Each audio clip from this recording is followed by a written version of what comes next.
Hi masters మరియు మీకోసం ఛానల్కి స్వాగతం సుస్వాగతం. ముందుగా మన జగద్గురువైన బ్రహ్మర్షి పితామహ పత్రిజీ గారికి మన గురుమాతకి నా ఆత్మ ప్రణామాలు మాస్టర్స్. ఓకే మాస్టర్స్, ప్రతిరోజు మన ఛానల్లోని ధ్యానం, స్వాధ్యాయం, సజ్జన సాంగత్యం జరుగుతుంది మాస్టర్స్. అలాగే ఈ జూమ్ సెక్షన్లో పాల్గొన్న మాస్టర్లకి, యూట్యూబ్లో చూస్తున్న మాస్టర్లకు కూడా ధన్యవాదాలు తెలుపుకుందాం మాస్టర్స్. ఓకే మాస్టర్స్, ఈరోజు మన ఛానల్కి సీనియర్ పీరియడ్ మాస్టర్ గారైన లక్ష్మీ మేడం వైజాగ్ నుంచి వచ్చారు. మేడం గారిని సాదరంగా ఆహ్వానించుకుందాం. ఈరోజు మేడం చెప్పబోయే టాపిక్ ఆత్మ 4 దశలు. ఈ గొప్ప ఆత్మజ్ఞానం అందించడానికి మేడం గారికి వెల్కమ్ చెప్దాం మాస్టర్స్. నమస్తే మేడం, వెల్కమ్ మేడం. అమ్మా నమస్తే తల్లి, థ్యాంక్ యూ సో మచ్. అలాగే ముందుగా బ్రహ్మర్షి పితామహ పత్రిజీ సార్కి శతకోటి ఆత్మ ప్రణామములు. అలాగే నాకు ధ్యానాన్ని నేర్పించినటువంటి నా గురువు నా తమ్ముడు డాక్టర్ జీకే గారికి, మరి ఎంతో అద్భుతంగా ఈ ఫర్ యూ ఛానల్ నడిపిస్తున్న ఈ ఆధ్యాత్మిక దంపతులు అండ్ టీము అందరికీ కూడా ఆత్మ ప్రణామాలమ్మా. ఎందుకంటే రోజులో ఇన్ని ప్రోగ్రాంలు కండక్ట్ చేస్తూ పౌర్ణమి ధ్యానాలు, అమావాస్య ధ్యానాలు, ప్రతిరోజు క్లాసులు, ధ్యానము చాలా అద్భుతంగా ఇవి ఇంట్లో ఉండి చేసేవే అనుకుంటారు అందరూ. కానీ ఇంట్లో ఉండి చేసేవేనే ఎంతో టైం పెట్టి టైం టు టైం మాస్టర్స్కి పిలవడము, వాళ్ళని మళ్ళీ డేట్లు తీసుకొని వాళ్ళ ఫోటోలు తెప్పించుకొని వాళ్ళు చేసి మళ్ళీ చాలా టైం పెట్టాలి. ఇదంతా చిన్న పని ఏమి కాదు. చాలా అద్భుతంగా అందరిలోకి తీసుకువెళ్తున్న మీ టీంకి మీకు ధన్యవాదాలమ్మా. సో అలాగే ఈరోజు మనము ఆత్మ యొక్క 4 దశలు గురించి తెలుసుకుందామండి. ఎందుకంటే మనందరికీ తెలుసు, ఒక పుస్తకం చదివేటప్పుడు ఒక్కొక్కరు ఒక్కొక్క విధానంలో చదువుతారు పుస్తకము. ఒకళ్ళు పెన్సిల్ పట్టుకొని దాని నచ్చిన పాయింట్లన్నీ అక్కడే టిక్కులు పెట్టుకుంటూ ఉంటుంటారు. కొందరు ఆ పాయింట్లు పెట్టుకోవడమే బ్రాకెట్లు పెడతారు, కొందరు కింద అండర్లైన్ చేస్తారు, కొందరేమో టిక్ మార్కులు, ఇంటూ మార్కులు చేస్తారు. ఒక బుక్లో రాసుకొని చదివేటప్పుడు ఇవన్నీ చేసుకుంటూ ఉంటారు. కొందరు చదివినట్లుగా వాళ్ళకి నచ్చిన నాలెడ్జ్ని వేరే పుస్తకంలోకి రాసుకుంటారు. ఒక బుక్ చదివే విధానంలోనే ఇంకా చదివేటప్పుడు కూడా కొంత చదువుతూ రెస్ట్ తీసుకొని చదువుతారు, కొందరు చదివితే కంటిన్యూగా చదివేస్తూ ఉంటారు. ఇలాగ ఏ పని చేస్తూ ఉన్నా మనకి రకరకాలుగా ఆ పనిలో యొక్క నైపుణ్యత ఉంటుంది. వెళ్ళిన కొలది ఒక్కొక్క స్టెప్ బై స్టెప్ నేర్చుకుంటాం అన్నమాట. ఫస్ట్ చదివేటప్పుడు చదువుతాము, సెకండ్ ఎంచుకొని చదువుతాం, మూడోది ఫిల్టర్ చేసుకుంటూ టిక్కులు పెడతాము, నాలుగోది ఇంక వేరే బుక్లో రాసుకుంటాం. ఇలా ఇన్ని వేరియేషన్లు ఉంటాయి. అలాగే మనము మన ఆత్మ యొక్క స్థితులు కూడా ఉన్నవి 4 స్థితులు అయినా దాన్ని చెప్పేటప్పుడు ఒక్కొక్కరు వాళ్ళ అనుభవంతో మనకి చెప్పడం అనేది జరుగుతుందండి. అందుకే పత్రి సార్ ఎక్కువగా అనుభవాలు వినమనేవారు. అలాగే బుద్ధుడు కూడా ఎక్కువ వింటూనే ఉండేవాడు. ఒక చిన్న చిలిపి ప్రశ్న వేసాను బుద్ధుడిని ధ్యానంలోకి వచ్చిన కొత్తలో, బుద్ధ నీకు చెవులేందుకు ఇంత పెద్ద సాయిగా ఉంటాయి కింద వరకు అనేసి పెడితే ధ్యానంలో కూర్చొని క్వశ్చన్ పెట్టాను. నా చెవుల సంగతి నీకెందుకు కానీ నీ శ్వాస మీద నువ్వు ధ్యాస పెట్టన్నాడు. లోపల నుంచి వాయిస్ వినిపించింది అన్నమాట. అమ్మో ఇది ఎవరో గట్టిగా చెప్తున్నారు అనుకొని. అలాగే ఏంటంటే వినడము అనేది మన పత్రిజీ కూడా అదే నేర్పించారండి. నేనే అనుకున్నది, అబ్బా సారే ఎలా వింటారో బాబు, ఎన్ని అనుభవాలు వింటారో. ఒక్కొక్క అనుభవంలోంచి ఒక్కొక్క నాలెడ్జ్ మనకు ఒక మెరుపు తీగలాగా, ఒక చెమక్కమని ఒక మెరుపులాగా మనకు ఒక చిన్న ఓడే కానీ మన మనసుకి హత్తుకుపోతుంది. 100 పుస్తకం చదివినప్పుడు 100 పేజీలు చదువుతాం, 100 పేజీలు మన మైండ్లోకి వెళ్ళవు. మన మైండ్లోకి వెళ్ళి నువ్వు 2-3 పేజీల్లో ఉన్న 2-3 కొటేషన్లు మాత్రమే వెళ్తాయి. అయ్యి చాలు మన జీవితాన్ని నడిపిస్తాయి. అరే ఈ పుస్తకం ఇంతకుముందు చదివేశాను కదంటే ఒకసారి ఒకటి దొరుకుతుంది, ఇంకోసారి చదివినప్పుడు ఇంకోటి దొరుకుతుంది. సో అలాగా మన ఆత్మకు కూడా ఉన్న దశల్లో ఒక్కొక్క గురువు ఒక్కొక్కలాగా ఇవ్వడం జరిగింది. వాళ్ళ అనుభవ సారాన్ని పెట్టుకొని అలాగే నేను కూడా ఆ పుస్తకాలు చదువుతూ ఉన్నప్పుడు ఈ ఆత్మ యొక్క దశలు చదవడం జరిగిందండి. నాకైతే చాలా నచ్చాయి ఆ పాయింట్లన్నీ. అవి చదువుతూ ఉన్నప్పుడు మన ఎక్స్పీరియన్స్ని కూడా మనము జోడించి తీసుకునేటప్పుడు అది మరింత అద్భుతంగా ఉంటుంది. పుస్తకంలాగే కాకుండా ఆ అనుభవం ఎప్పుడైతే తోడవుతుందో రియల్గా ఆ పుస్తకాన్ని మనం పొందినట్లు అవుతుంది అన్నమాట. మన సారం అయిపోయింది, ఆ బుక్ మన లోపలికి వెళ్ళి మన బ్లడ్లో కలిసిపోయినట్లు దాని యొక్క అనుభవం అనమాట. అనుభవాన్ని మనం కూడా బయట పొందాలి చెప్పిన దాన్ని. అలాగా నేను పొందానని నేను అనుకుంటున్నానండి. ఈరోజు నేను ఆత్మ యొక్క 4 దశల్ని షేర్ చేసుకుంటాను. సో ఫస్ట్ మనం భూమి మీదకి వచ్చేటప్పుడు ఆత్మ మొదటి దశలో ఒక కొండలుగా పుడుతుందండి. అంటే హార్డ్, ఒక రాయి తత్వము మనలో. చూడండి, ఒక్కొక్కసారి మన అమ్మ వాళ్ళు అంటారు, ఏంటే ఎంత చెప్తున్నా రాయిలా నిలబడ్డావు, నీకేం వినిపించట్లేదా అంటారు. అంటే రాయి తత్వం మనలో ఉంది. ఎందుకంటే అక్కడి నుంచే కదా వచ్చాం, మన పుట్టుక అక్కడి నుంచే కదా. వచ్చినప్పుడు ఒక్కొక్కసారి వినే తత్వము కొంచెం ఉండదు ఎక్కడో దగ్గర, మళ్ళీ దాని నుంచి బయటపడతాం అనుకోండి తర్వాత. సో అలాగా భగవంతుడు ఇదే అనుకుందామండి, పరమాత్మ మనకి పైన ఆకాశంలో ఎక్కడో పరమాత్మ ఉన్నాడు. ఆ పరమాత్మ నుంచి ఒక ఖాళీ బాలు, ఐస్ క్రీమ్ తింటాం కదండి మనం, ఒక బాలు, అలాంటి బాలు ఈ పరమాత్మ నుంచి భూమి మీదకి వస్తుంటుంది. అదే మనం అంశాత్మ. పూర్ణాత్మ వస్తుంది, పూర్ణాత్మ నుంచి అంశాత్మ ఉంటుంది. పూర్ణాత్మ లాస్ట్లో చెప్పుకుంటాము. ఈ పరమాత్మ నుంచి ఒక ఖాళీ బాల్ భూమి మీదకి వస్తుందండి. భూమి మీదకి వచ్చి ఫస్ట్ కొండగా మార్పు చెందుతుంది. చెంది ఆ కొండగా కొండ ఎన్ని సంవత్సరాలు ఉంటుందండి? ఎన్నో వేల సంవత్సరాలు ఉండొచ్చు, వందల సంవత్సరాలు ఉండొచ్చు. లేకపోతే మన కళ్ళ ముందే ఒక్కొక్కసారి కొండను కొట్టేసి ఆ జాగా అంతా తవ్వేసి ఇల్లులు కట్టేసి, లేకపోతే కొండని రాళ్ళని ఆ స్టోన్ క్రషర్ చిన్న చిన్న స్లాబ్లో పిక్క కింద వెళ్ళిపోతూ ఇంకా వెళ్ళగా ఇసుక కింద కూడా మారిపోతుంది. అది పిక్క కొట్టినప్పుడు వచ్చే ఇసుక. లేకపోతే కొండ ఉండి భూకంపాలు అయ్యి వచ్చినప్పుడు కొండలు చిరిగిపోయి కొండల నుంచి ఆ కొండలు ఆ రాళ్ళు కూడా రాయికి రాయే కొట్టుకొని ఇసుకగా అయిపోతుంటుంది.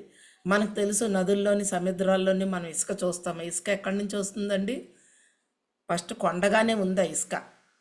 ఉండి అనేక ఆటుపోటులు దెబ్బలు తిని ఆ కొండలు రాళ్ళ కింద మారి, రాళ్ళు చూడండి మనకి ఈ కాశీ నుంచి వచ్చే గంగా నదిలో చూస్తే అద్భుతమైన రాళ్ళు ఉంటాయి, గుండ్రంగా రాళ్ళు. అవి కొట్టుకొని పెద్ద బండరాళ్ళు పడి పెద్ద బండరాళ్ళు కొట్టుకుంటూ ఆ నీటి ప్రవాహానికి దొర్లుకుంటూ వచ్చి ఇంత రాయల కింద అయిపోయి, చిన్న రాయల కింద అయిపోయి ఇసుకగా మారుతుంది. ఆ రాళ్లే రాయికి రాయ కొట్టుకొని వచ్చినప్పుడు ఇసుక తయారవుతుంది. ఆ ఇసుక కింద మారే వరకు ఆ కొండ జన్మ ఉంటూనే ఉంటుంది. ఫస్ట్ మొదటి జన్మ కొండ జన్మ. అక్కడ ఎక్కువగా చలనం ఉండదండి, 25% చలనం ఉంటుంది. కొండలోని కూడా రాళ్ళల్లోని కూడా ఉంటుందన్నమాట. ఫస్ట్ 25% ఉంటుంది రాళ్ళల్లో. మొక్కల్లో 50, జంతువుల్లో 75, మన దగ్గరికి వచ్చేటప్పటికి 100% శక్తిని సంతరించుకుంటూ రాయి జన్మలో కూడా మనం ఎన్నో సంవత్సరాలు ఉంటూ జనాలు వెళ్ళి తొక్కి దాని మీద పిక్నిక్లు చేసుకొని కొండల మీద ఎక్కి, మరి మనలాంటి యోగులు అందరూ వెళ్ళి కొండల మీద ధ్యానం చేసినప్పుడు ఆ కొండ ఎంతో సంతోషపడుతుంది. ఇలాగా కొండలతో మనం లెక్క వేసుకుంటే కొండల మీద మీ జీవితాన్ని ఒకసారి గుర్తు తెచ్చుకోండి. కొండలు దగ్గర ఉన్న కొండలు ఎక్కుతూ ఉంటాం, మధ్యలో వరకు ఎక్కుతాం, బండల మీద కూర్చుంటాం, ఎంజాయ్ చేస్తాం నిజంగా. సో ఇలాగా కొండ జన్మ ఫస్ట్ అంతమైపోయి ఇసుకగా మారే వరకు ఆ కొండ జన్మ నడుస్తూనే ఉంటుంది. ఇది 100 పట్టొచ్చు, 1000 సంవత్సరాలు కూడా పట్టొచ్చు, కోట్ల సంవత్సరాలు కూడా మన హిమాలయాలు ఉన్నాయంటే కోట్ల సంవత్సరాల నుంచి ఉన్నాయి అలాగా.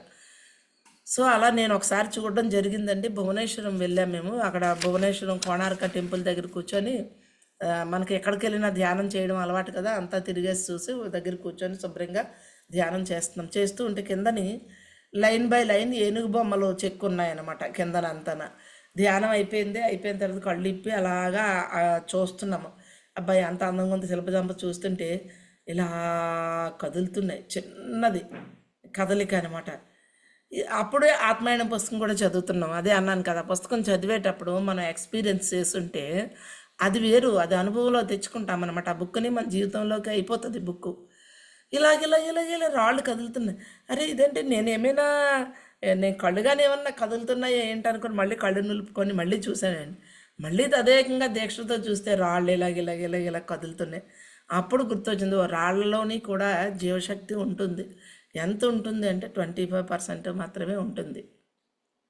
సో అలాగా అక్కడి నుంచి నాకు ఎక్కడికి వెళ్ళినా ఇప్పుడు ఆ రాళ్ళంత అదేకంగా ఏ గుడ్లకు వెళ్ళినా శిల్పాలకు వెళ్ళినా శిల్పం దగ్గర నుంచి చూస్తానండి. ఖచ్చితంగా మనకి ఇలాగ చిన్న షేకింగ్ మనకు కనిపిస్తుంది అనమాట. రాళ్లల్లో జీవశక్తి ఉన్నది అనడానికి ఒక నిదర్శనం కూడా నేను గమనించుకున్నాను. అలాగే మీరు అందరూ కూడా టెంపుల్లోకి వెళ్ళినప్పుడు ఏదో గుడికి వెళ్ళామా ఇలా చూసేసామా ఇలా వచ్చేసామా అని పెట్టుకోవద్దండి. ప్రతి దాన్ని మీరు గమనించండి.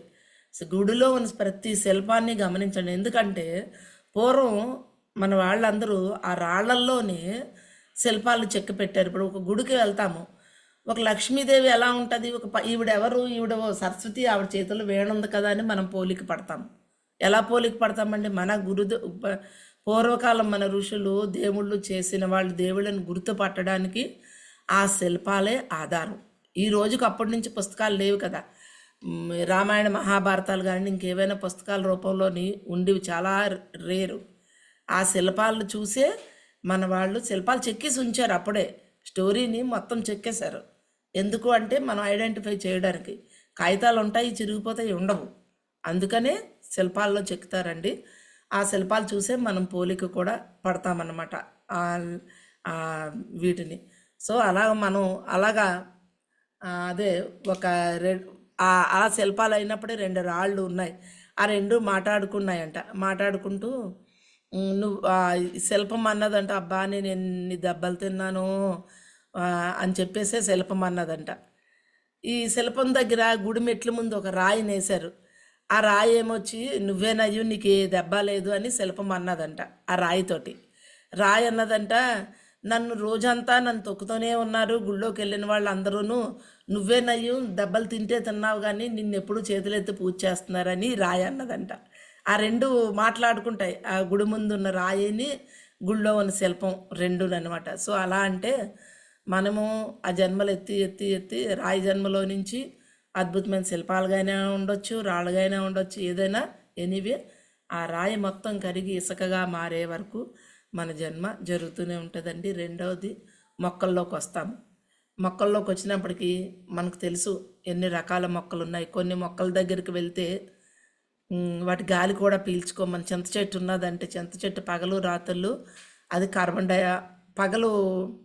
రాత్రులు కార్బన్ డైఆక్సైడ్ వదులుతుంది, పగలు రాత్రులు కూడా కార్బన్ డైఆక్సైడ్ వదులుతుంది. రాగి చెట్టు పగలు రాత్రులు కూడా మనకి ఆక్సిజనే వదులుతుంది. కొన్ని చెట్లు పగలు ఆక్సిజన్ వదులుతాయి, రాత్రులు కార్బన్ డైఆక్సైడ్ వదులుతాయి చెట్లు సాధారణంగా. సో ఇలా కొన్ని చెట్లు పగలు కార్బన్ డైఆక్సైడ్ వదులుతాయి, రాత్రులు ఆక్సిజన్ వదులుతాయి. ఇలా రకరకాలైన చెట్లలో డిఫరెంట్ అయిన పద్ధతులు ఉన్నాయి. అలాగే మనకు సీతాయనం పుస్తకంలో సీతాదేవి చెట్లుతో మొక్కలతో ఆవిడ ఎంతోమందికి అనారోగ్యాలని సరిచేసి ఎంతోమందికి ఆ సీతాదేవి తన దగ్గర ఉండే దాసీలకు కానీ ఈవెన్ ఒకసారి రాముడికి కూడా ఒంట్లో బాగుండకపోతే తను ఆ మొక్కల తాలూకా వేర్లు ఆకులు పసర్లు తెచ్చి అడవిలోకి వెళ్ళి తను తెచ్చిచ్చేది సీతాదేవి. సో ఇక్కడ రాళ్ల కన్నా మొక్కల్లోకి వచ్చేటప్పటికి 50% ఎనర్జీ మొక్కలు గ్రహించుకుంటాయి. మనం మాట్లాడింది చేసింది మొక్కలు చక్కగా గ్రహిస్తాయి. ఎందుకంటే ఇక్కడ 50% శక్తితో ఉన్నాయి అవి. అలాగే మొక్కలు పుట్టినప్పుడు ముందు చిన్ని నాచు మొక్కల నుంచి ఇంకొంచెం పెద్దగా గడ్డి మొక్కలు, ఇంకొంచెం పెద్దగా గడ్డి గులాబీలు, పువ్వులు, రకరకాలైన పువ్వులుగా మనం జన్మ తీసుకున్నాం. ఆల్రెడీ మనం ఉన్నాం అందులో నుంచి. గులాబీ పువ్వులుగా ఉన్నాం, మనం మల్లె పువ్వులుగా ఉన్నాం. అందుకే కృష్ణుడు చెప్తాడు భగవద్గీతలో, వేదాల్లో చెప్తారు, అయమాత్మ బ్రహ్మ, నేను అన్నిటిలోనే ఉన్నానని చెప్తారు. సర్వం కల్విదం బ్రహ్మ, అన్నీ భగవంతుడే. రాయ భగవంతుడే, చెట్టు భగవంతుడే, జంతువులు భగవంతుడే, మనము భగవంతుళ్ళమే అని చెప్తారు. ఏంటి అందరూ భగవంతుళ్ళు అంటారు అని మనకి అర్థం కాదు ఫస్ట్. కానీ ధ్యానం గంటలు చేస్తూ ఉన్నప్పుడు మనకి అనుభవం వస్తుంది, అన్నింటిలోని నేను ఉన్నాను అని. ఎలా వస్తుందండి? నేను ఎన్నో చెట్లతో నేను మాట్లాడాను. పిరమిడ్ వ్యాలీ కట్టేటప్పుడు 2005లో పిరమిడ్ వ్యాలీ కడుతూ ఉన్నప్పుడు వ్యాలీలో ఒక 5-6 నెలలు ఉండిపోయాను. అప్పుడు నాకు తపన అలా ఉండేది, వెళ్ళాలి, ఉండాలి, తెలుసుకోవాలి, నేర్చుకోవాలి అని ఉండేది. పిరమిడ్ వ్యాలీ కడుతున్నప్పుడు ఉన్నానండి. ఉండేటప్పుడు అక్కడ ఎప్పుడు ఒక చెట్టు ఉండేది. ఆ చెట్టు కిందకి వెళ్ళి అక్కడ కూర్చొని అలాగా చెట్టు కింద పాటలు వింటూ మంచిగా చెట్టుతో మాట్లాడుకుండేదని. ఒకరోజు అనుకున్నాను, అరే దీంతో మాట్లాడుతున్నాను కదా, ఏదైనా పేరు పెడితే బాగుండు, నీకు ఏదైనా పేరు పెట్టాలమ్మా, ఏం పేరు పెట్టేది అని అడిగాను చెట్టునే చూస్తూ. అడిగితే నా పేరు మైథిలి అని పెట్టాను. అది అరే ఇదేంటి మైథిలి, అబ్బా బాగుంది, పేరు బాగుంది, మైథిలి ఎవరు అంటే రావణుడి సీతాదేవికి మరో పేరు మైథిలీదేవి. మైథిలి రావణుడని ఒక సీతాదేవి పాస్ట్ లైఫ్లో జన్మ అనమాట. అది మైథిలి అనే పేరుతో ఉంటుందన్నమాట అక్కడ. ఇలాగ నాకు అప్పటి నుంచి ఈ 1920 2004 నుంచే మొక్కలతో మాట్లాడడము ఇవన్నీ నేను అలా అప్పటి నుంచే నాకు అది అర్థమైందనమాట. సో అలాగా గులాబీ మొక్కలుగా ఉన్నాం, మల్లె మొక్కల కింద ఉన్నాము. ఈ పువ్వు బాగుంది అంటారు. ఏం చెప్తారంటే ఖలీల్ గిబ్రాను, ఈ పువ్వు బాగుంది అని అన్నాము అంటే అవతల పువ్వుని బాగోలేదని చెప్పడమే కదా. అన్నిటినీ బాగున్నాయనండి, లేకపోతే అన్నిటినీ ఆస్వాదించండి. అంతేగాని అబ్బాయి ఈ బంతి పువ్వు ఏం బాగాలేదండి, ఈ బంతి పువ్వు కలర్ బాగాలేదండి, అబ్బాయి ఈ చామంతి కన్నా ఈ గులాబీయే బాగుంది. మనం పిరమిడ్ మాస్టర్లు అందరూ ఏకత్వంలోకి వచ్చాం. ఇదే ఏకత్వం అంటే అన్నింటినీ మనం మెచ్చుకోవడము, లేకపోతే అన్నింటినీ ఆస్వాదించడం. ఏం మెచ్చుకోకపోయినా పర్లేదు, నొప్పించొద్దు. ఆ పువ్వులే కదా, వాటికి ఏం తెలుసు అని అనుకోవద్దు. ఎందుకంటే వాటిగా మనం జన్మ తీసుకున్నాం. మనం చామంతిగా ఉండొచ్చాం, మనం బంతి కింద ఉన్నాం, మనం గులాబీ కింద ఉన్నాం. గులాబీ కింద ఉంటూ ముళ్ళుతో గుచ్చాం, ఎంతోమందిని బాధ పెట్టాము, ఎంతోమందికి కంటికి ఆనందాన్ని ఇచ్చాం, ఎంతో స్మెల్ అయిన మొక్కలుగా మనం ఉన్నాం. సో ఇలాగా అన్ని రకాల పువ్వులు పళ్ళు అన్నీ అయిన తర్వాత వృక్షాలుగా మన జన్మ మారుతుంది. వృక్షం దగ్గరికి వెళ్ళినప్పుడు మనల్ని పెద్దవాళ్ళు కూడా మనల్ని తిట్లు తిడతారు. దొంగలా నిలబడ్డావంటే మొద్దులాగా ఉన్నావు, మొద్దు అవతారమా అంటారు. చూడండి అక్కడ వాటిని పోలిస్తారు మనకి. ఎందుకంటే మన జన్మ ఉన్నాం కదా మొద్దులాగా, మరి మొద్దులా పడున్నాం కదా ఎన్నో సంవత్సరాలు. ఈ చిన్న గడ్డి మొక్క నుంచి రకరకాలైన మొక్కలుగా మనమే అన్నీ అనుభవం అయింది మనకి. ఎలాగైతే పత్రిసారి చెప్పారు, ఒక మనిషి 350 పైన జన్మలు తీసుకుంటారంట మానవ జన్మలో. 350 అయిన తర్వాతే ముక్తి వైపు మోక్షం వైపు మనం వెళ్తాం. సో అలాగా అక్కడే 350 అంటే ఇక్కడ చెట్ల దగ్గరికి వచ్చినప్పుడు ఇన్ని రకాల చెట్లు కూడా మనం అనుభవము అవుతామన్నమాట. అవి లాస్ట్కి ఒక పెద్ద వృక్షం అయిన తర్వాత వృక్షాన్ని కలప తెచ్చేసి దాన్ని కొట్టి కిటికీలు ద్వారబంధాలు ఇవన్నీ చేసి అన్నీ వాడేసి ఇంకా అవి బూడిదైపోతాయి. చూడండి కలప కూడా పుచ్చిపోయిన తర్వాత ఇంక బూడిదైపోతాయి కదా, ఆ బూడిదగా మారే వరకు వృక్ష జన్మ వెళ్తూనే ఉంటుంది. ఎన్ని వందల సంవత్సరాలు పడుతుందండి? ఎవరైనా లెక్క వేయండి. లెక్క వేయగలమా మనం? వందలు పట్టొచ్చు, వేల సంవత్సరాలు పట్టొచ్చు. ఒక్కొక్క మొక్క చిన్నదిగా రాలిపోతుంది. కానీ ఒక్కొక్క కొబ్బరి చెట్లు ఒక 20 ఏళ్ళకే కొన్ని కొబ్బరి చెట్లు తీసేస్తారు. కానీ కొన్ని కొబ్బరి చెట్లు 50, 60, 70 సంవత్సరాల నుంచి ఉన్న కొబ్బరి చెట్లు కూడా ఉన్నాయి. అంటే పండు ముసలు అయిపోయాయి అన్నమాట. మా ఇంటి దగ్గర మా అమ్మ పుట్టినప్పుడు ఎప్పుడో వేసారంట కొబ్బరి చెట్లు, ఇప్పటికీ ఉన్నాయండి. ఎంత హైట్ అయిపోయాయి అంటే ఆ కొబ్బరికాయలు ఎక్కి తీయడానికి కూడా కొబ్బరి వాడు జడుస్తాడనమాట, అంత హైట్లో ఉన్నాయి అవి. సో హుద్హుద్ అప్పుడు చాలా చెట్లు రాలిపోయినాయండి గత 10 ఏళ్ళ కిందట వైజాగ్లో హుద్హుద్ వచ్చినప్పుడు. సో అలాగా అన్ని రకాలైన వృక్షాల కింద మనం మొక్కల కింద ఉంటూ పాదులు తీగలు డొంకలు అన్నిట్లో అయిపోయి వృక్షం ఉండి కట్ చేసి పొడి బూడిదైపోయే వరకు వృక్ష జన్మ నడుస్తూనే ఉంటుంది. అయితే ఈ వృక్ష జన్మగా ఈ కొండలుగా ఉండేటప్పుడు ఆ కొండల మీదకి మనుషులు వెళ్ళడము, కూర్చోవడము, పిక్నిక్లు చేయడము, కొండ దెబ్బలు రాళ్ళ దెబ్బలు తిని ఆ కొండ లెర్నింగ్ నేర్చుకుంటుంది. నేర్చుకొని పరమాత్మ నుంచి ఖాళీ బాల్ వచ్చాం కదండి, ఈ బాల్లో ఒక చిన్న గ్లాసుడు జ్ఞానాన్ని సంపాదిస్తుంది. అక్కడ ఆ బాల్లో ఆ జ్ఞానం ఉంటుంది అనమాట. కొండ జన్మ అంతమైపోయిన తర్వాత మళ్ళీ పైకి వెళ్తుంది, మళ్ళీ వృక్ష జన్మ కింద తీసుకుంటాం. ఈ వృక్ష జన్మలో మనందరితోటి ఉంటూ పళ్ళు తింటున్నప్పుడు చెట్ల దెబ్బలు తింటూ ఆ చెట్టు కిందకి ఎంతమంది వెళ్ళి ఎన్ని రకాలైన మాటలు మాట్లాడుతూ ఉంటారు, ఎన్నో పక్షులు గూడు కట్టుకుంటుంటాయి. ఇవన్నీ వాటికి అనుభవాలు. మనం ఎలాగైతే ధ్యానం చేసినప్పుడు అనుభవాలు చెప్పుకుంటున్నాము, మాస్టర్స్ వచ్చినప్పుడు సత్సంగాలు, ధ్యానంలో ఎన్ని రకాల అనుభవాలు ఉన్నాయి. ఒకరికి వచ్చిన అనుభవం ఇంకోళ్ళకి రానట్లుగా అన్ని రకాల అనుభవాలు ఉన్నాయి ధ్యానంలో. మనకి ఒక్కొక్క మన శరీరంలో ఉన్న 2,72,000 నాడులకి అన్ని అనుభవాలు ఉన్నాయి. మనకి చీమలు పాకినట్టు ఉంటుంది, దోమలు కుట్టినట్టు ఉంటుంది, కితకితలు వేస్తుంటుంది, దురద వస్తూ ఉంటుంది, మంట వస్తూ ఉంటుంది, బాడీ చల్లగా అయిపోతుంది, బాడీ ఊగుతుంది, బాడీలో జంప్ అవుతుంది, మన శరీరంలో పాటలు ఇలా కొట్టుకుంటూ ఉంటాయి, సడన్గాన కలర్స్ కనబడతాయి, బ్లాక్ అండ్ వైట్గా ఎన్ని రకాలు ఉన్నాయో ఇంకా మనం చెప్పుకుంటే చాలా ఉంటాయి. అలాగే అక్కడ వృక్షం కూడా వాటి కిందకి వెళ్ళిన మనుషుల తాలూకా మాటలు, ఆ మనుషుల యొక్క మెంటాలిటీని అన్నీ వృక్షాలు కూడా గమనించి వాటి నుంచి కొంత జ్ఞానాన్ని తీసుకొని మళ్ళీ బాల్లో నింపుకొని మళ్ళీ పరమాత్మ దగ్గరికి వెళ్తుంటుంది. మళ్ళీ 3వ జన్మ తీసుకుంటుంది. మళ్ళీ 2 జన్మలు అయ్యాయి కదండి. కొండలో ఒకటి వృక్షాల కింద నేర్చుకుని మన దగ్గర నుంచే నేర్చుకుంటాయి.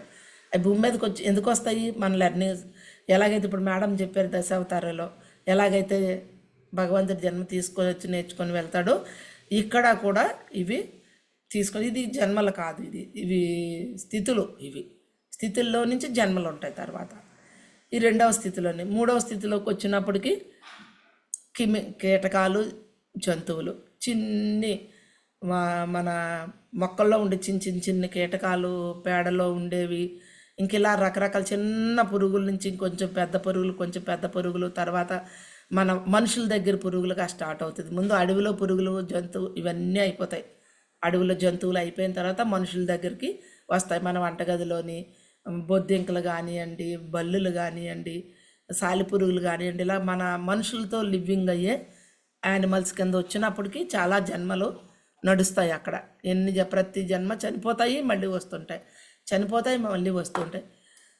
ఇక్కడ గ్రూపు సోల్ ఉంటుంది అన్నమాట. 10,000 పురుగుల్లో ఒక సోల్ ఉంటుంది. ఈ 10,000 పురుగుల తాలూకా లెర్నింగ్ అంతా ఒక్క సోలు లెర్నింగ్ చేసుకుంటూ అలాగా ఒక 100 ఎలకల్లో ఒక సోల్ ఉంటుంది. లాస్ట్కి ఒక 2 ఎలకల్లోకి ఒక సోల్ వస్తుంది. ఎందుకంటే ఎలక ఇలాగ రావడము, గదుల్లోంచి బయటకు రావడము, మనుషులు చూసుకోవడం, లేనప్పుడు చూసి గబగబా ఇంత ఆహారం సంపాదించుకొని మళ్ళీ దాని గూట్లోకి పట్టుకొని వెళ్ళిపోయి మనుషులతో ఉంటూనే, మనుషులు దొరకకుండానే దాని పిల్లలు పెంచుకుంటూ ఎంత కష్టపడుతుంది చూడండి. అలాగే పిల్లి పిల్లలు ఇల్లులు పడతాయి, మన ఇబ్బందులు కొలిది మనం తగిలేస్తూ ఉంటాం. పిల్లలెట్టి 7 ఇల్లులు తిప్పుతుంది అంటారు.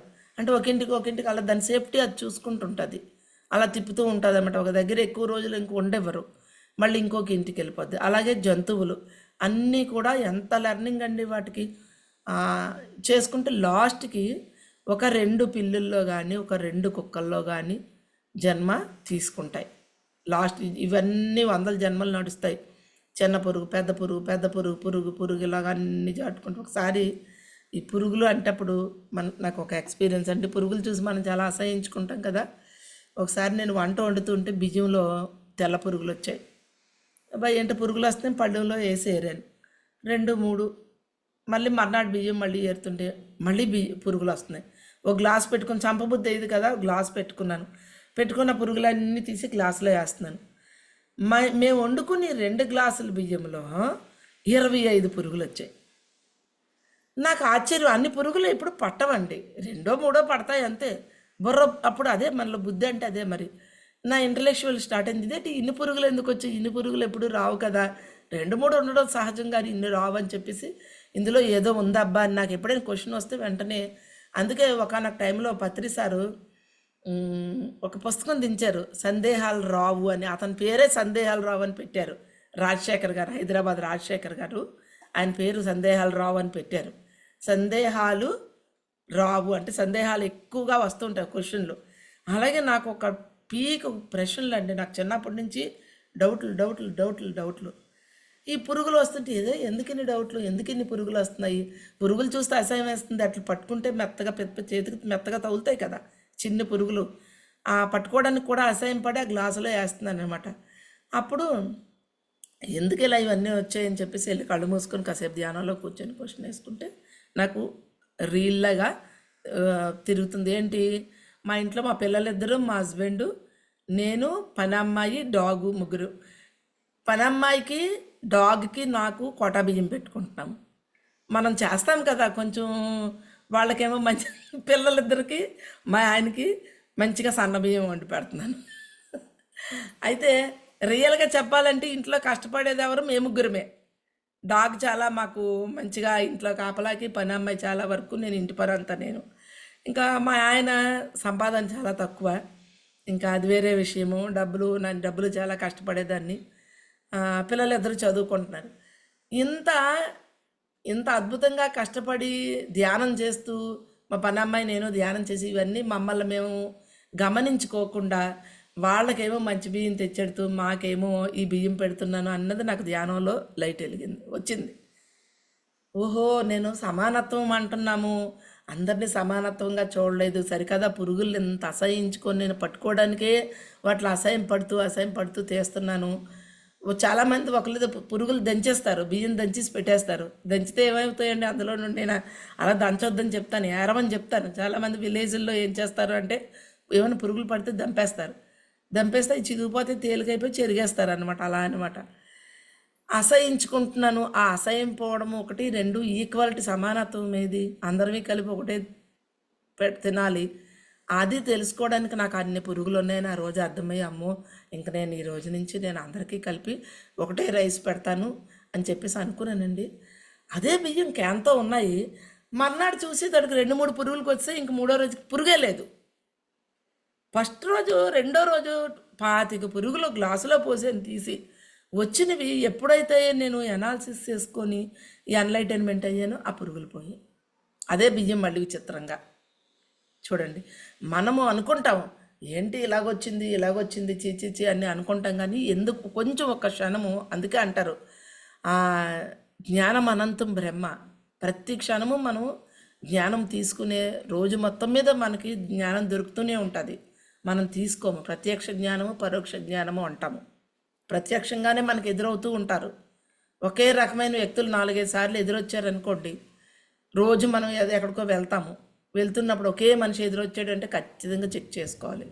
ఆ మనిషి ఏంటో, ఆ మనిషి యొక్క గుణాలు ఏంటో తెలుసుకొని, వాడిలో ఉన్న గుణాలు మనలో ఉన్నాయా, మంచి గుణాలు ఉన్నాయా, చెడ్డ గుణాలు ఉన్నాయో చెక్ చేసుకొని చెడ్డ గుణాలు వదిలేసి మంచి గుణాలు తీసుకోవాలి.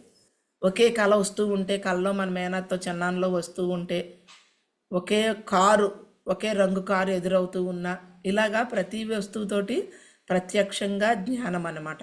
దాని నుంచి మనం తీసుకోవాలి. సో అలాగా ఈ పురుగులంటే అసహాయం పడడం కూడా నాకు చూపించారు. అసహాయం పడుతున్నావు నువ్వు, అప్పుడే చెప్పాను కదండి ఆత్మాయన చదువుతున్న రోజులు ఇవన్నీ. అప్పుడు నేను గమనించుకొని ఆ అసహాయం అనేది కూడా తగ్గించుకున్నానండి. తగ్గించుకొని ఈక్వాలిటీ అని వచ్చిన తర్వాత నాకు అలాగా మనము చిన్ని పురుగుల్లోని కూడా మనం బొద్దింకలు చూస్తే అసహాయం పడిపోతాము.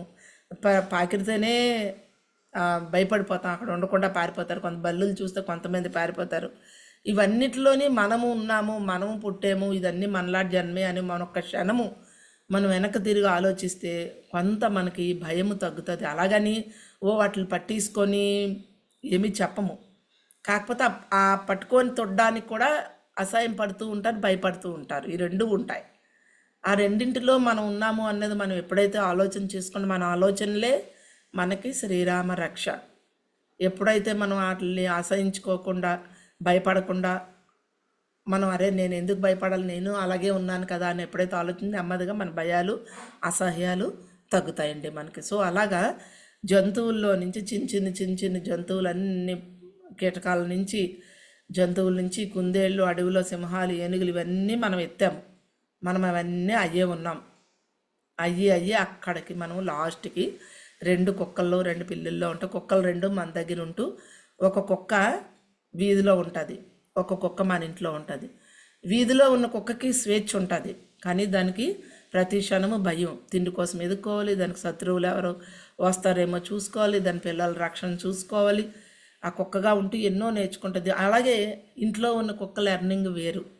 ఇది స్వేచ్ఛ ఉండదు దీనికి, కానీ దానికి రాజాలాగా చక్కగా దానికి ఎంత టైం అవుతాడు మంచి ఫుడ్ పెడతాము. ఇంకా చాలామంది అయితే ఇంకా చాలా బాగా పెంచుతారు. వాటికి పిల్లల కన్నా అద్భుతంగా ఎన్నో సౌకర్యాలు చేస్తున్నారు. వాటికి ఒక పరుపు వేస్తారు, ఒక మంచం వేస్తారు, వాటికి ఫ్యాన్ పెడతారు. ఇవన్నీ చేస్తున్న వాళ్ళు కూడా చాలామంది ఉన్నారు. అంటే ఇక్కడ ఏమైంది, లాస్ట్కి 2 కుక్కల్లోని వీధిలో ఉన్న కుక్క లైఫ్ లెర్నింగ్ వేరు, మన ఇంట్లో ఉన్న కుక్క లెర్నింగ్ వేరు. అంటే తొందరగా వాటి సంవత్సరాలు బేగ ముగించుకొని మనిషి జన్మగా మారేందుకు నేచరు వాటికి గ్రూప్ సోల్స్ కింద 10,000 బల్లులుగా, రకరకాల బల్లులుగా జన్మ తీసుకునే కన్నా ఒక 5,000 జన్మలకు వచ్చేసి 5,000 లెర్నింగ్ ఒక లెర్నింగ్లోకి వెళ్ళిపోద్ది అనమాట. అలాగనమాట.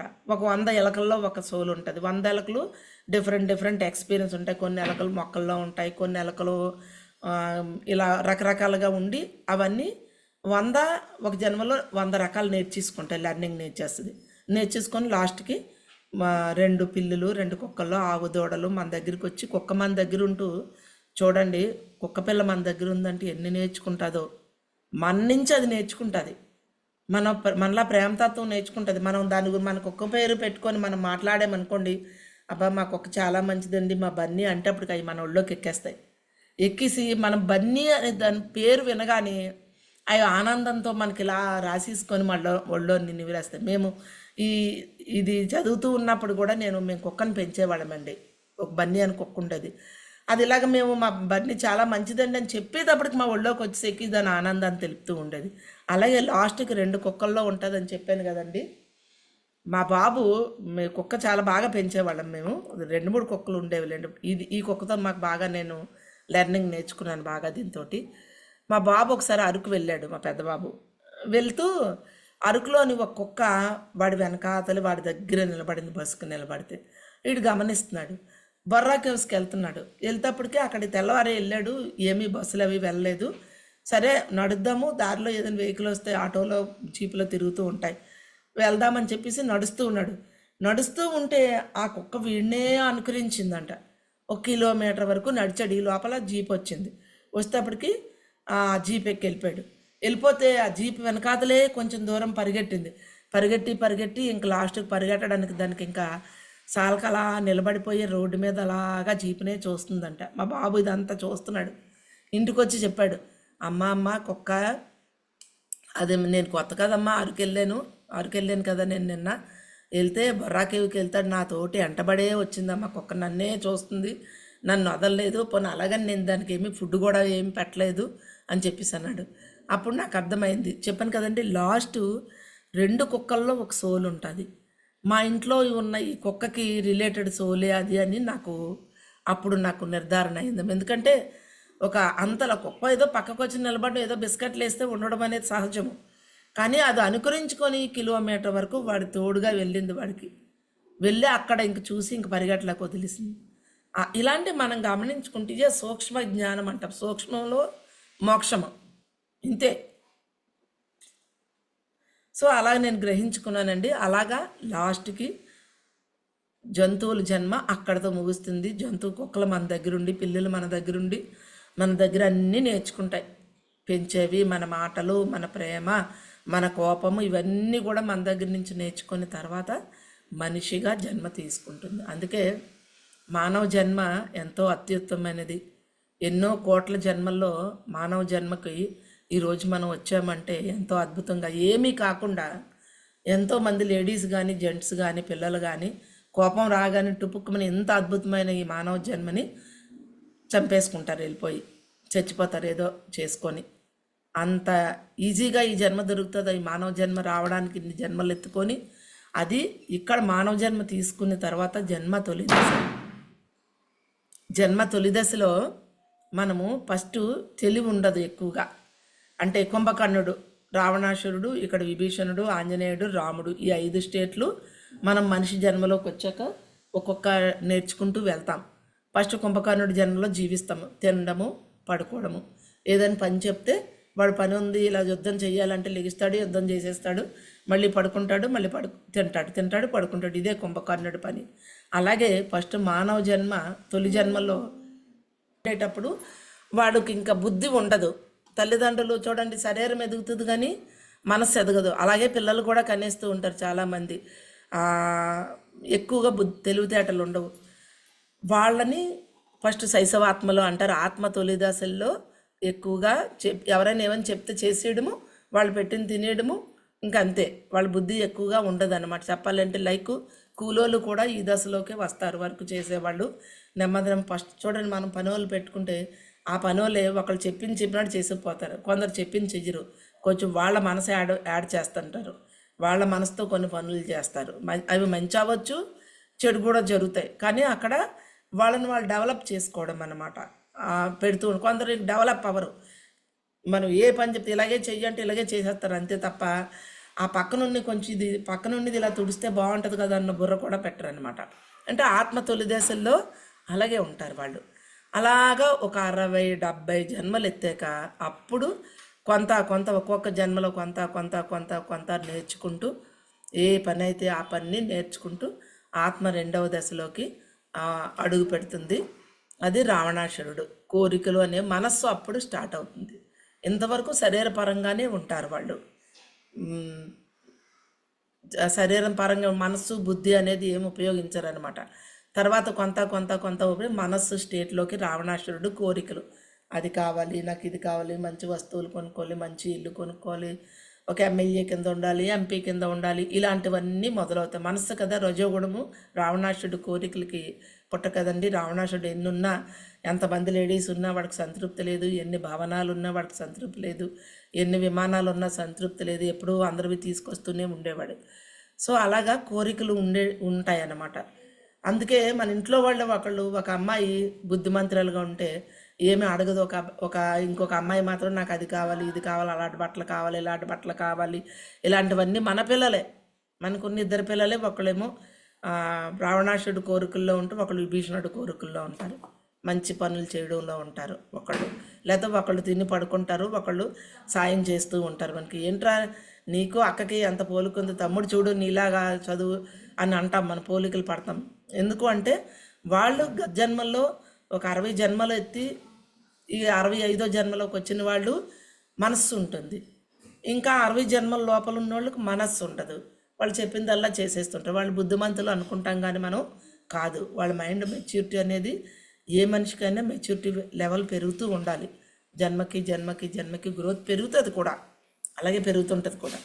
సో అలాగా రెండవ దశలోని చక్కగా ఈ రకరకాలైన ఈ కోరికల్లో ఉండేటప్పుడే, కోరికలు ఉండాలి కానీ సమంజసంగానే ఉండాలి, అసమంజసంగా ఉండకూడదు, ధర్మబద్ధంగా ఉండాలి, అధర్మబద్ధంగా ఉండకూడదు. కోరికలు మితిమీరి కోరికలు ఉండరాదు. కోరిక లేకపోయినా కష్టమే. కోరిక లేకపోతే మనకి ఎదుగుదల ఎలా ఉంటుందండి? ఇప్పుడు ఒక పాంప్లెట్ ఎలా ప్రింట్ చేస్తారో తెలుసుకోవాలనే కోరిక లేకపోతే ఎలాగ ఆ లెర్నింగ్ నేర్చుకుంటాం? ఈ నడిస్తే ఒక 1 కిలోమీటర్ నడిస్తే వాకింగ్ అంటారు, బాగుంటుందంట. 1 km నడవగలము, అమ్మో నేను నడవలేమేమో, 1 km 1 కిలోమీటర్ నా వల్ల కాదు అనేసి అనుకుంటాం. 40 కిలోమీటర్లు నడిచేస్తూ ఉంటారు, 100 కిలోమీటర్లు నడిచేస్తూ ఉంటారు. అది ఆ కోరిక అనేది ఉండబట్టి వాళ్ళ శక్తిని వాళ్ళు నిరూపించుకుంటాం. మనం చూడండి 5 గంటలు ఒకరోజు లక్షవారం లేకపోతే ఏదైనా మన స్పెషల్ డే పెడతాం, మౌన ధ్యానం పెడతాం, 7 hours ధ్యానం పెడతాం. అమ్మో 7 hours ఎలా చేస్తారండి అంటారు ఫస్ట్ ధ్యానంకి వచ్చిన కొత్త వాళ్ళు. తర్వాత ఏమవుద్దండి, వాళ్ళు 7 hours కూర్చొని చేస్తారు ఎవరు కొన్ని రోజులు పోయాక. అప్పుడు వాళ్ళలో ఎంత కాన్ఫిడెన్స్ వస్తుందండి, వాళ్ళలో ఉన్న అనారోగ్యాలు అలాగే తగ్గుతాయి. 7 గంటలు కూర్చునేటప్పటికి ఎంతో కాన్ఫిడెన్స్ పెరుగుతుంది. ఎన్నో కొన్ని వందల వేల మందిని వాళ్ళు ఆ అనుభవము వెలిగిస్తుంది ఇతరుల్ని. ఏముందండి 7 గంటలు ఫస్ట్ నేను అలాగే అనుకున్నానండి కూర్చోలేమనని, చక్కగా మొన్న నేను 7 గంటలు కూర్చొనిపోయానండి వీళ్ళు పిరమిడ్లో అంటాము. అంటే అది ఎంతమందికి ఆ స్ఫూర్తి అవుతుందండి ఆ వాక్కు. అంటే 7 గంటలు కూర్చోవడంలో ఎంత మరి ధైర్యాన్ని, శక్తిని, వాక్కుని, అటాలు ఉండవు అక్కడ. చేసాము అన్నిదే ఉంటుంది, చేశారంట అంటాం ఫస్ట్. అంటాలు ఉండకుండా స్వయంగా మనం స్వయంభూ అంటే ఏంటి, శివుడు స్వయంభూవుడంట, స్వయంగా వెలిసాడంట అంటాము.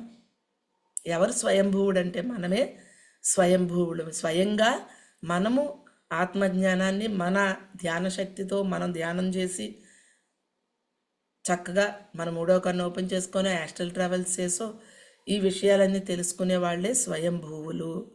స్వయంభూవి శివాలయంకి వెళ్ళిపోయి కూర్చొని స్వయంభూవుడి దగ్గరికి వెళ్ళి చేసేసి దండం పెట్టేసి పువ్వులు వేసేస్తే స్వయంభూవుడు ఏమి అయిపోరు.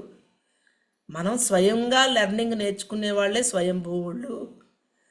ఒక బ్యానర్ స్వయంగా చేయడం నేర్చుకోండి, మీరు స్వయంభూవుడే. ఒక విషయంలో ఒక వంట పత్రిసారి స్టైల్ వంట నేర్చుకోండి స్వయంగా, సార్ చెప్పింది విని, మీరు స్వయంభూవుళ్ళే. ఒక పుస్తకం ఎలా రాయాలి, ఎడిటింగ్ ఎలా చేయాలో, ప్రింటింగ్ ఎలా చేస్తారు విషయాలు తెలుసుకోండి, అది స్వయంభూవుళ్ళే మనం. సో ఇలాగా ఆత్మ 2వ దశలో చక్కగా లెర్నింగ్ కోసమే కోరికలు మనకి ఇవ్వబడతాయి. కోరిక ఉంది అంటే మనం ఎంతో లెర్నింగ్ నేర్చుకుంటాం దాంతో. కోరిక లేకపోతే రావణాసురుడు కుంభకర్ణుడి దశే తింటాం, పడుకుంటాం, వాళ్ళకుంటాం, అంతే తప్ప ఏమీ ఎదుగుదల ఉండదు. సో 2వ స్టేజీ చాలా మంచి స్టేజీ అండి. అందుకే చాలామంది గురువులు కోరికలు ఉండకూడదు, మనస్సు ఉండకూడదు అని చెప్తారు. పత్రిసారి అది ఒప్పుకోరు. ఒకసారి పత్రిసారి దగ్గరికి ఎవరో వచ్చి సార్ దగ్గర కూర్చొని మాట్లాడుతుంటే ఒక పాట పాడాడు. మానవ ఏమున్నది ఏ దేహం, ఇది రక్త మాంసముల అస్థి పంజరమని పాట ఉంది కదా, నాగేశ్వరరావు పాట. భక్త ఇందులోది అది పాడాడు. పాడితే సార్లు వేసి ఇంకా కాలుతో కుమ్మారు. రే ఏట్రా నీకు ఇది అస్థిపంజరమును రక్త మాంసముల ఈ శరీరం లేకపోతే నువ్వేం సాధిస్తావు, నువ్వేం ధ్యానం చేస్తావు, ఏం 10 మందికి చెప్తావు, మంచిగా ఆహారం ఫుడ్ టేస్ట్ ఎలా ఎంజాయ్ చేస్తావు, మంచి సినిమాలు ఎలా చూస్తావు, మంచి పార్కులు ఎలా చూస్తావు, శుభ్రం కుమ్మి ఇంకెప్పుడు నా దగ్గర ఈ మాట వాడకని చెప్పారు సారు. ఎప్పుడు కూడా ఒక సరైన గురువు మన గురువు. అందుకే అంటే ఈ 5 వేళ్ళు మనకు ఉండాలి కదా. మనస్సు అంటే ఈ వేలు మనకు తెలుసు. మరి ఈ వేలు లేకపోతే మన వేలు చొట్టవేలు కదండి, పరిపూర్ణం ఎక్కడవుతుంది? ఈ వేలు ఉండాలి కదా, మనసు ఉండాలి మనిషికి. మనసు లేకపోతే అవదు కదా, పాట ఉంది కదా, మనిషి బతికింతే మనసు లేని బతికింతే, మనసు లేకపోతే. మనసు అనేది ఉండాలి. కాకపోతే ఇది ఆశ ఉండాలి, దురాశ ఉండకూడదు. అదొక్కటే మనం ధ్యానం ఎప్పుడైతే మనలో ఉంటుందో దురాశ మనకు ఉండదండి. అందుకే ధ్యాన సాధన కొంత అవసరము. పగలు సాధన చేయడానికి అవ్వకపోయినా పగల పనులు చేసుకున్న రాత్రులు మన సమయం కనుక రాత్రులు మనం చెప్తాం గంట ధ్యానం చేస్తే 6 గంటలు నిద్ర అక్కర్లేదండి అని చెప్తున్నాము. చెప్పింది మనం చెయ్యాలి కదా. రాత్రి కూర్చోండి 2 గంటలు 3 గంటలు రాత్రులు సాధన పెట్టండి. 10 నుంచి 12 వరకు సాధన చెయ్యండి. 1 గంట వరకు 1 గంట పడుకొని తెల్లవారు 6కి లేకండి. నేను అలాగే చేసేదాన్ని. రాత్రి 10 గంటలకు కూర్చుంటే 2 గంటల వరకు కంటిన్యూ 4 గంటలు సాధన చేసేదాన్ని. ఎందుకంటే రాత్రులు మన సొంత టైం. మనం ఆ టైంని ఎవరికి ఇవ్వము. పడుకోవడానికి దాచుకునే టైం మనం. ఆ పడుకునే టైంలో ధ్యానం చేస్తే ఇంకా ఎక్కువ శక్తిని తీసుకుంటాం కదా. ఆ శక్తిని తీసుకొని నిద్ర తగ్గుతుంది. ధ్యానం చేసుకుంటే మన 3వ కన్ను కూడా ఓపెన్ అవుతుంది, మన యాస్ట్రల్ ట్రావెల్స్ కూడా ఓపెన్ అవుతుంది. మనకి ఇప్పుడు స్వయంభూవులు అవడం కూడా తెలుస్తుంది. స్వయంభూవులు అవడము వేరే వాళ్ళు చెప్తే వచ్చేది కాదు, స్వయంగా అనుభవిస్తున్నప్పుడు వచ్చేది స్వయంభూవులు. అందుకే స్వయం నుంచి అయం అంటే అయ్యి పుట్టి వచ్చిన వాళ్ళమి, సొంతంలో నుంచి నేర్చుకునే వాళ్ళమి స్వయంభూవులు. సో అలాగా ఈ 2వ దశ కీలకమైన దశ అండి. చక్కగా అన్నీ నేర్చుకోవడం. మన పిల్లల్ని మనం ఏమైనా అడిగితే ఎంకరేజ్ చేస్తే వాళ్ళు అందులోంచి నేర్చుకొని కష్టపడకుండా ఉండరు. మనం అమ్మ వంట చేస్తాను నువ్వు చెప్పొద్దమ్మా నేను చేసుకుంటాను అంటే వంటగది వాళ్ళకి వదిలేస్తే కష్టపడి ఫస్ట్ పాడు చేసేస్తారు, 2వసారి కొంచెం చేస్తారు, 3వసారి నేర్చుకుంటారు. ఇంకా వాళ్ళ జీవితాంతం దాన్ని మర్చిపోరు. మనం నేర్పించడం వేరు. ఒక్కొక్కసారి మనం నేర్పించడం ఉంటుంది, ఒక్కొక్కసారి వాళ్ళు నేర్చుకోవడం ఉంటుంది. సో ఇలాగా 2వ దశలో 3వ దశలో విభీషణుడు స్టేజ్కి మళ్ళీ అక్కడ ఒక 70-80 జన్మలు తీసుకుంటాం. ఇక్కడ 70 అనుకోండి, ఈ 2వ దశలో 70 150 సంవత్సరాలు అయిపోయింది. ఇక్కడ విభీషణుడు స్టేజ్లో మళ్ళీ ఒక 70-80 జన్మలు. ఇక్కడ ఇతరులకు మంచి పనులు చేయడము, ఇతరులకు సేవ చేయడము, చెట్లు నాటించడము, లేకపోతే ఒక టెంపుల్ కట్టించడము, టెంపుల్లో గుళ్ళో పురాణాలు కాలక్షేపం చేయించడము, ఇలాంటివన్నీ బయట చేసే ఈ ఫిజికల్ భూమి మీద సేవలన్నీ విభీషణుడు. రాముడు పక్క నుండి రాముడికి అంతా సాయం చేస్తూ అన్నీ చెప్తాడు, రాముడికి హెల్ప్ చేస్తాడు. భూమి మీద ఒక మంచికి పాట పాడతాడు విభీషణుడు. సో 3వ స్థితిలో మనము కూడా అక్కడ కూడా ఒక 60-70-80 జన్మల వరకు, అంటే ఒక్కొక్క జన్మలో చూడండి, ఒక్కొక్కళ్ళు పిల్లలకు మనం చెప్తాము, ఒక్కొక్కరు చెప్పి వెంటనే ధ్యానం మొదలు పెట్టేస్తారు. ఒక్కొక్క పిల్లడైతే వినడు. ఆడు ఒక 2-3 ఏళ్ళు 4 ఏళ్ళు అయిపోయిన తర్వాత ఆ పిల్లలు మొదలెడతారు. మనము కూడా అందుకు సపోజు కొంతమంది ధ్యానం చెప్పిన వెంటనే అందుకున్నాము, కొంతమంది అందుకోలేదు. మాకు తమ్ముడు చెప్పిన తర్వాత వెంటనే నేను అందుకోలేదు, 3 ఇయర్స్ పోయిన తర్వాత అందుకున్నాను నాకు హెల్త్ ప్రాబ్లమ్స్ వచ్చాక. ఇంకొందరైతే మా నాన్న అమ్మ అయితే 10 చెప్పిన వెంటనే తీసుకున్నారు. వాళ్ళు వెంటనే మానేశారు, ఆ రోజు నుంచే మాంసాహారం మానేశారు. అలా కొంతమంది లేటుగా అందుకుంటాము, కొంతమంది వెంటనే వచ్చేస్తూ ఉంటాము. అలాగే అక్కడ కూడా మాట విని వెంటనే మార్చుకుంటే ఒక 50 జన్మల్లో ముగించేస్తాము ఆ స్థితిని. ఏ స్థితి? బుద్ధితో ఉండే స్థితిని ఒక 50 జన్మల్లో దాటేస్తాము. అవి వినడము అనేది వినం కదండి. ఆ 50 జన్మల నుంచి కూడా 70 జన్మలకు వెళ్ళొచ్చు, 80కి కూడా వెళ్ళొచ్చు అది. సో అలాగ అక్కడ తీసుకున్న తర్వాత విభీషణుడిలో మంచి అబ్బా అతను ఎంత మంచి మనిషి అండి, ఈ చెట్టు అతనేసిందేనండి, రోజు ఎన్ని పళ్ళు వస్తున్నాయో, మంచిగా దారి ఒడ్డున వేసాడు మహానుభావుడు, చక్కగా అందరికీ నీడేస్తుంది. ఇలాగ మనం ఎన్నో చెప్పుకుంటాం. బోరింగులు తవ్విస్తారు, చెరువులు తవ్విస్తారు, విలేజ్ల్లో సాయాలు చేస్తారు. ఇవన్నీ అయిన తర్వాత అప్పుడు శ్వాస మీద ధ్యాస దొరుకుతుంది. ఆంజనేయుడు ఏంటంటే శుద్ధ సాత్వికము, సత్వగుణం అయింది కదండి. విభీషణుడు సాత్విక గుణం నుంచి శుద్ధ సాత్వికము అంటే ఫిల్టరేషన్ అవుతుంది. అక్కడ చేస్తున్న పనులు ఫిల్టర్ చేస్తాము. సత్యానికి సంబంధించిన పనుల్లోకి దిగిపోతాం. అక్కడ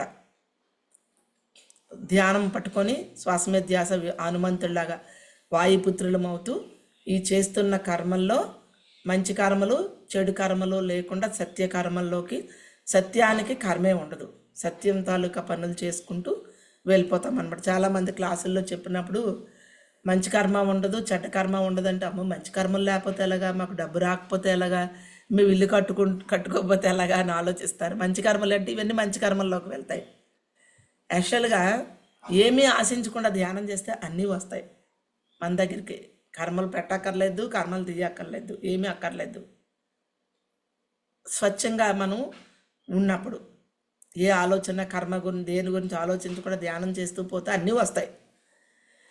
సో ఇలాగా హనుమంతుడి స్టేజ్లో 4వ స్థితిలో ఉండి మళ్ళీ నెక్స్ట్ రాముడి స్టేజ్లోకి రావాలి. నిర్గుణుడిగా మంచి అయినా చెడు అయినా ఒకేలాగా తీసుకుంటూ మనం చాలా వింటుంటాం కదా, అల్లా గురువులాగంట, అల్లా మంత్రి ఇలాగ అయ్యాడు, ఇల్లి మంత్రి ఇలాగ అయ్యాడు, ఇల్లి మంత్రి అమ్మాయిలతో ఆడుకున్నాడు, అల్లా ఆవిడ ఇల్లుతో, ఇలాంటివన్నీ విన్నా కూడా నిశ్చలంగా ఉండడం రావాలి. కామెంట్లు చేయకుండా ఉండే స్థితి రావాలి. ఈ ప్రపంచంలో అవన్నీ ఉంటాయి, మన పక్కనే జరుగుతూ ఉంటాయి. ఎందుకు జరుగుతాయి మన పక్కనే? మనం ఎలా తీసుకుంటున్నాము?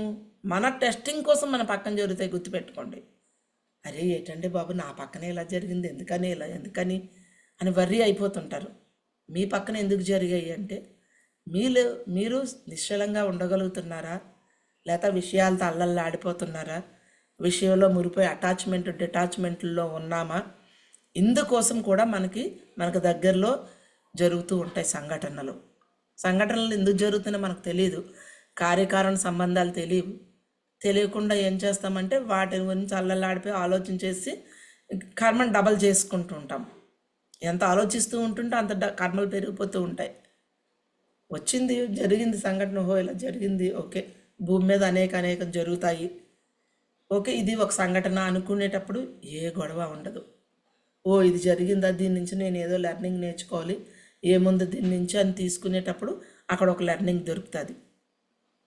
ఒక సైంటిస్ట్గా అవడానికి ఒక ఏదో దొరుకుతుంది. దొరికిన దాన్ని సైంటిస్ట్గా ఏముంది అందులోని, దీని నుంచి నేను ఏమి నేర్చుకోవాలి అని ఎప్పుడైతే నేను దీని నుంచి ఇది నేర్చుకోవాలన్నమాట, అయితే సరే నేర్చుకుంటాను జాగ్రత్తగా అని ఎప్పుడైతే మనం అనుకుంటామో ఇంకా అది దూరం అక్కడ ఆ కర్మ మనకి దూరం అయిపోద్ది. ఎందుకంటే ఒప్పుకున్నాం కనుక. ఒప్పుకోవడమే గ్రేట్ క్వాలిటీస్. సో ఇలాగా ఈ ఆంజనేయుడిగా ఉంటూ ధ్యానాన్ని పట్టుకొని చేస్తున్న ప్రతి పని సత్యకర్మలుగా మనం ఫస్ట్ దానాలు చేస్తాము. వేటికి చేసాము? గుళ్ళకి, గోపురాలకి, అనాశరణాలయాలకి అన్నీ చేసాం. ఇప్పుడు ఆ దానాన్ని ఇటువైపు తిప్పేస్తాము. పిరమిడ్ల దగ్గర అన్నదానం, లేదా పుస్తకాలు కొని పంచడం, లేకపోతే ఆ ప్లేసులకి పిరమిడ్లకు మనతో పాటు ఒక్కొక్కళ్ళు తీసుకొని వెళ్ళి చూపించడము, వాళ్ళకి ఛార్జీలు కట్టి తీసుకెళ్ళడం, ఆటో అయితే ఆటో, బస్సు అయితే బస్సు, ట్రైన్ అయితే ట్రైన్, ఉన్న వాళ్ళని కట్టి తీసుకెళ్ళడము. ఇటువైపు చేసే డొనేషన్లన్నీ ఇటువైపుకి టర్న్ చేయాలి. పుణ్యకార్యాల్లోంచి సత్య మార్గంలోకి మనం వచ్చేయాలి. ఇక్కడే మన ఆత్మ ప్రణాళిక ఉంటుంది. భూమి మీదకి వచ్చినప్పుడు ఆత్మ ప్రణాళిక వేసుకొని వస్తుంది కదండి. ఈ 4 స్టేజుల్లోని ఆత్మ తన యొక్క గమ్యాన్ని మార్చుకుంటూ 350 జన్మలు ఎత్తినప్పటికి కానీ మనం ఈ మానవ జన్మని కంప్లీట్ చేసుకొని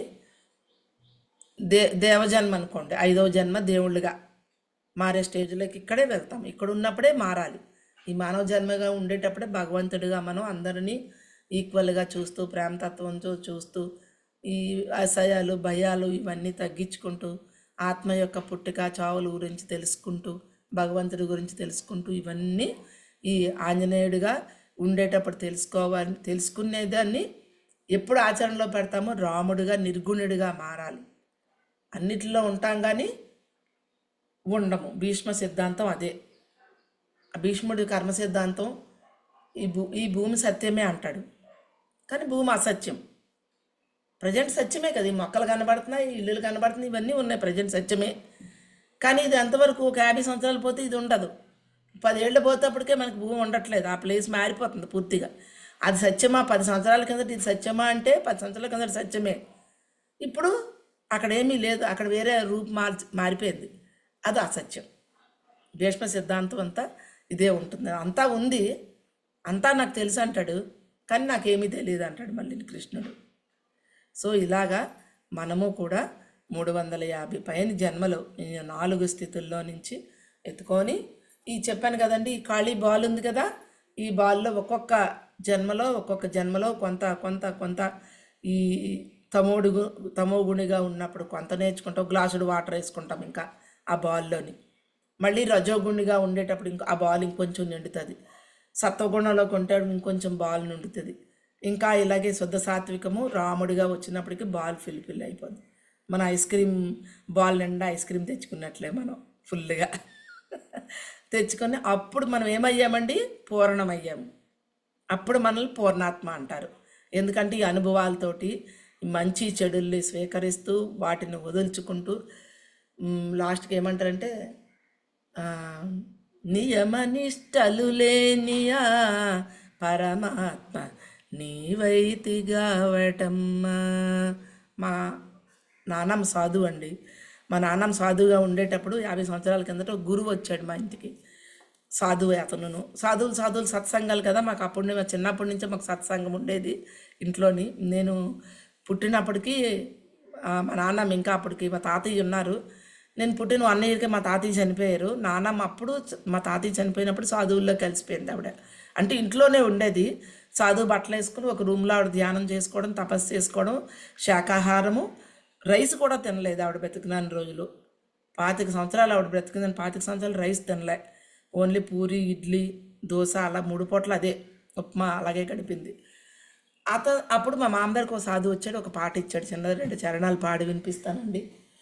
లాలి జ్ఞానాంబ లాలి ఈ బేలతన మేల చాలునమ్మా బాల పరమార్థమందు భావి ప్రభువౌదువమ్మలాలి తల్లిదండ్రుల వేడుక తీచంగ బిడ్డవై ఉద్భవించి మళ్ళీ జన్మంబు లేదు మార్గంబు నీవెట్లు గనుమలాలి అని ఇలా 10 చరణాలు ఈ పాట. పిల్లలకి మా అమ్మ మాకు చిన్నప్పటి నుంచి ఈ పాటతో పెంచిందండి మమ్మల్ని. లాలిపాటని పాడేసేది, ఇంత అర్థం కూడా ఆవిడకి తెలియదు. 10 చరణాలు ఇదే మొత్తం అంతా ఆత్మ గురించి సోల్ గురించే ఉంది అంతా కూడా. లాస్ట్లో ఒకటి ఉంది, ఏముంటుందంటే తల్లి జ్ఞానంబకు నీ యొక్క జ్ఞానంబు నివ్వుమమ్మా నియమనిష్టలు లేనియా పరమాత్మ నీవైతిగావటమ్మ. భగవంతుడికి నియమనిష్టలు లేవు. మనం అనుకుంటాం ఎప్పుడైతే నియమనిష్టలు అంటే మంచి అయినా చెడైనా పేదైనా గొప్పైనా అన్నింటినీ ఒక్కలాగే చూస్తున్నవాడే పరమాత్ముడు. అలాగ మనము కూడా నియమనిష్టలు లేని ఆ పరమాత్మ నువ్వైతే కావటమ్మా, నువ్వే కదా పరమాత్మవి. నియమనిష్టలు అంటే ఇందులో ఉండిపోతాం. ఇవన్నీ బాండింగ్లు. ఉల్లిపాయకి ఎలాగైతే 5-6 పొరలు ఉంటాయో మనకి ఇవన్నీ పొరలు, ఇవన్నీ తీసుకొని లాస్ట్కి ఒక్క మొలకే ఉంటుంది ఉల్లిపాయలో. అలాగే మనము కూడా ఉండాలి అని ఆ పాట చక్కగా మాకు మా అమ్మ చిన్నప్పుడు మా అందరికీ ఆ పాట పాడి పాడి పాడి జోలపాటగా పాడుతుంది అనుకున్నది, కానీ ఆవిడ మమ్మల్ని అందరినీ అప్పుడే మార్చేశారు ఇందులోకి. ఇప్పుడు ధ్యాన మాత్రతో నేను చెప్తాను కదండి, పేరెంటింగ్ అంతా అదే. ఏంటంటే అంటారు కదా, మొక్కై వంగంది మోనై వంగన, పువ్వు పుట్టగానే పరిమళిస్తుంది. మొక్కై వంగన అంటే పిల్లలు పుట్టిన తర్వాత కన్నా కడుపులో ఉండేటప్పుడే వాళ్ళకి తల్లి ధ్యాన మాతృత్వం విధానాన్ని ఆ 4 ధ్యానం చేయడము, శాకాహారము, బిడ్డతో మాట్లాడటము, సంగీతం వినడము, ఇవన్నీ చేస్తే అద్భుతమైన బిడ్డ మొక్కప్పుడే వంగుతుంది, కడుపులోనే వంగుతుంది. చాలామంది అంటారు మా పిల్లలు చెప్పిన మాట వినటం లేదండి అని. అయితే కడుపుతో ఉండేటప్పుడు వింటే పిల్లలు బయట కూడా మాట వింటారు. ఇప్పుడు అదే జరుగుతుంది. ఎంతోమంది పిల్లలు చక్కగా మాట వింటున్నారు. ఎందుకు వినరు అంటే ఇక్కడి నుంచి వినడం అనే, అందుకే మొక్క అయ్యేప్పుడే మానవకముందే మొక్కప్పుడే వంచండి. కడుపులో ఉండేటప్పుడే పిల్లలకి వినడము అనేది అలవాటు చెయ్యండి. సో ఇలాగా ఆత్మజ్ఞానం అనేది నేర్చుకునేకే ఈ బాల్ కంప్లీట్ అయిపోయి పూర్ణాత్మ అయిపోయింది కదండి. ఇంకా పూర్ణాత్మ తిన్నగా పరమాత్మలోకి చేరిపోతుంది. ఇంకా అక్కడి నుంచి భూమి మీదకి ఇంకా రాదు. ఎందుకంటే అది పూర్ణం అయిపోయింది, నేర్చుకుంది. కావాలనుకుంటే నేను భూమి మీదకి వెళ్తాను, రామకృష్ణ పరమహంస వివేకానందుని తయారు చేయాలి అనుకొని ఆయన వచ్చాడట. వివేకానందుడు అక్కడికే ఆయన ధ్యానం చెప్పేసి వెళ్ళిపోయాడు. కావాలనుకుంటే వస్తాము, లేకపోతే ఇక్కడే ఉంటాం. ఈ పూర్ణాత్మ అవ్వకముందు మాత్రము ఖచ్చితంగా ప్రతి ఒక్కళ్ళు భూమి మీదకి రావడమే. పూర్ణం అయ్యే వరకు ఇక్కడ భగవంతుడి నుంచి పంపబడతావు కిందకి అన్ని విషయాల్లోనే. అందుకే మల్టీ డైమెన్షనల్గా అవ్వాలి మీరు అంటాడు బుద్ధుడు కానీ ఓషో కానీ ఎవరైనా. నువ్వు మల్టీ డైమెన్షన్ అంటే నేను ఒకటే పనికి ఉండిపోకూడదు. అందుకే పిరమిడ్ మాస్టర్లు సంవత్సరం 2 మన పోస్టులు మారిపోతాయి. ఫస్ట్ విలేజర్ క్లాసులకు వెళ్తాం, ఇంకా అక్కడి నుంచి అయిపోద్ది, సిటీల్లోకి వెళ్ళిపోవాలి. ఓ పాంప్లెట్ చేయడం నేర్చుకోవాలి. పాంప్లెట్ అయిపోయింది, పుస్తకంలోకి వెళ్ళిపోవాలి. పుస్తకం అయిపోయింది, ఇలా జూముల్లో ఫోన్లో అన్నీ ఆన్ చేసి లెర్నింగ్కి వచ్చేయాలి. పత్రిసారి చెప్పారు కంప్యూటర్ నేర్చుకోవాలి, కార్ డ్రైవింగ్ నేర్చుకోవాలి, 5 చెప్పారండి సారు. ప్రతి ఒక్కరు చేయాలన్నారు అవన్నీ. సో మల్టీ డైమెన్షనల్గా మీరు జీవించాలి అంటాడు ఓషో. అంటే అన్ని విషయాలు మనం నేర్చుకునేటప్పుడు దేనికోసం అండి? ఈ బాల్ ఫిల్ఫిల్ చేసుకోవడం కోసము. లేకపోతే ఆ వెళ్తుండిపోయింది అనుకోండి, మళ్ళీ ఇంకో జన్మెత్తాలి. మళ్ళీ ఇంకో జన్మెత్తి ఆ వర్క్ నేర్చుకొని మళ్ళీ ఫిల్ చేసుకోవాలన్నమాట. బాల్ ఫుల్గా ఐస్ క్రీమ్ మొత్తము ఫుల్గా. మన పిల్లలు చిన్న వెళ్తున్న ఐస్ క్రీమ్ ఇచ్చే కదన్నా, నువ్వు తినేసావు నాకు వద్దని ఇసురు కొడేస్తారు వాళ్ళు. బాల్ ఫుల్గా ఐస్ క్రీమ్ కావాలి. సో అలా మనము కూడా మన జన్మ ప్రణాళిక వేసుకొని వస్తామండి. ఇవన్నీ జరుగుతూ ఉంటాయి, గాబరావద్దు. అయితే దీనికి కావాల్సిందల్లా చక్కని సత్సంగం చెయ్యాలి. ఈ మన అద్భుతమైన వీడియోలు మనకు బోల్డ్ అని ఆడియోలు వీడియోలు పెట్టుకున్నామండి. అవి వినడము, సాధన, రాత్రి సమయాన్ని సాధనకు డే టైము మీ ఫ్యామిలీకి పెట్టండి, మీ పనులకు పెట్టుకోండి. నిద్ర 2 గంటలు 3 గంటలు నిద్ర చాలు దేహానికి నిద్ర, మనస్సుకి. మనస్సు సంతోషం కోసం నిద్ర. మనసు బాగుంటే దేహం బాగుంటుంది. 8 గంటలు పడుకునే 10-12 గంటలు పడుకుంటారు కూడా. 3 గంటలు పడుకున్నా దేహం బాగానే వర్కౌట్ అవుతుంది. దేహానికి కాదు నిద్ర మనస్సుకు. మనసు బాగుంటే చాలు, శరీరం బాగుంటుంది. ఓకే అండి. చక్కగా ఆత్మ తన 4 దశలు, కొండలుగా, వృక్షాలుగా, జంతువులుగా, మనిషిగా 4 జన్మల్ని ఇంత లెర్నింగ్ నేర్చుకుంటూ పరిపూర్ణంగా పూర్ణాత్మగా మనం తయారవుతాం. ఇదండి ఆత్మ యొక్క 4 దశలు. Okay madam. Thank you madam, thank you so much madam. For you మీకోసం మన ఛానల్కి వచ్చి ఎంతో గొప్ప ఆత్మజ్ఞానం అందించిన మాస్టర్లందరికీ, సంధ్యా రాణి గారికి, లక్ష్మీ మేడం గారికి ధన్యవాదాలు తెలుపుకుందాం మాస్టర్స్. Thank you masters.